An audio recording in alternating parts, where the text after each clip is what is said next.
عبد الرحمن لما غنوا لمصر وقالوا فيها حاجه حلوه، ايه هي الحاجه الحلوه؟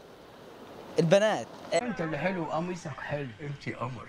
اقول لك الحاجه الحلوه، في حاجه الحلوه فيها لما قال انه اللقب العسيس ان هو ما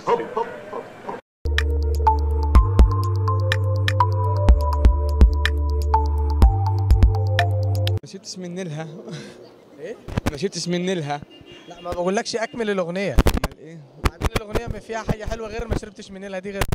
ايه الحاجه الحلوه اللي في مصر؟ بصراحه ما شفتش حاجه حلوه في مصر اصلا خالص. اكون صريح معاك، ما شفتش حاجه حلوه اصلا طيبة ناسها بس. أصالة شعبها.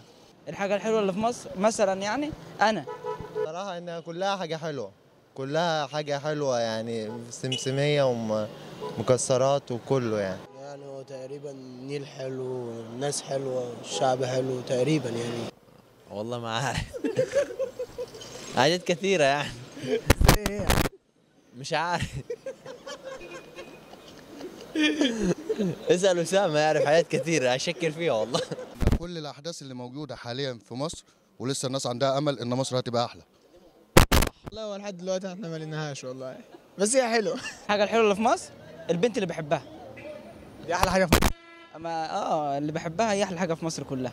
انت شايفها احلى حاجه في مصر؟ هي دي، بس انا وهي مش بنتكلم دلوقتي يعني، بس بحبها يعني. طيبة الناس الكبيرة، الناس الكبيرة لما بتقعد معاها فاهم بتعرف حاجات كتيرة، فاهم؟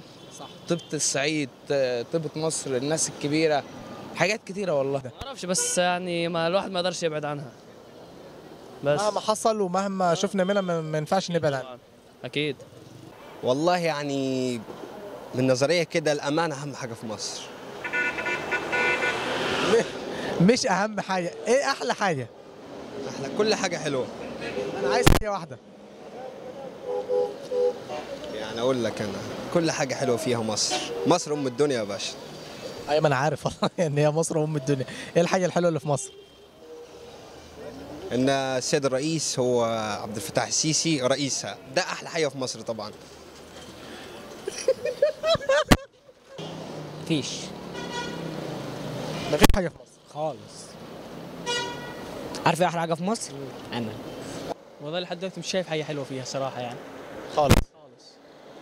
انت شايف حاجه حلوه؟ مين انا؟ اه. مالكش دعوه بيا انا. طب انا مش شايف حاجه حلوه الصراحه يعني. شايف حاجه حلوة. لا مش شايف حاجه حلوه خالص.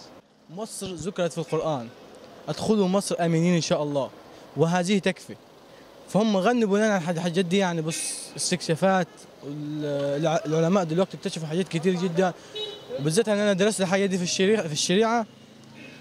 الحاجات اللي وجدها القرآن الكريم كتيره جدا، ومن المعجزات دي انه لا تقوم الساعه، هو حديث لا تقوم الساعه حتى تعود ارض العرب مروجا ونهارا. هو اللي حاصل دلوقتي، الزراعه في الجبال والمنشآت مثل الكوامل دلوقتي كليات والدنيا دي. ايه الحاجه الحلوه اللي في مصر؟ حاجه حلوه في مصر والله لحد دلوقتي انا عايش، بس يعني حاجه حلوه مفيش. يعني انت بعد اللي قلته وفي الاخر ما بقاش حاجه حلوه. يا عم مفيش حاجه حلوه اقسم.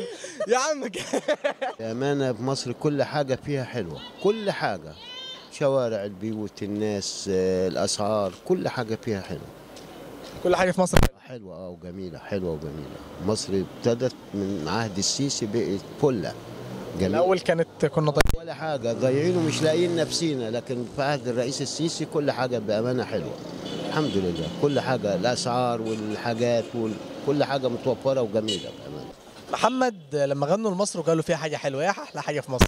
محمد صلاح ده احلى حاجه في مصر. أحلى حاجة في مصر. وأنت برضه أحلى حاجة في مصر. ودوسنا الراجل بتاع الكاميرا. محمد صلاح أحلى حاجة في مصر. لا الراجل بتاع الكاميرا اللي بيصور ده احلى حاجه في مصر برضه. أكيد طبعا. كلنا احلى حاجه في مصر. بالظبط. أهم حاجة الشعب يكون مرتاح، سيبك من أحلى حاجة في مصر. مصر يعني هتبقى زي ما هي، مفيش أي جديد فيها.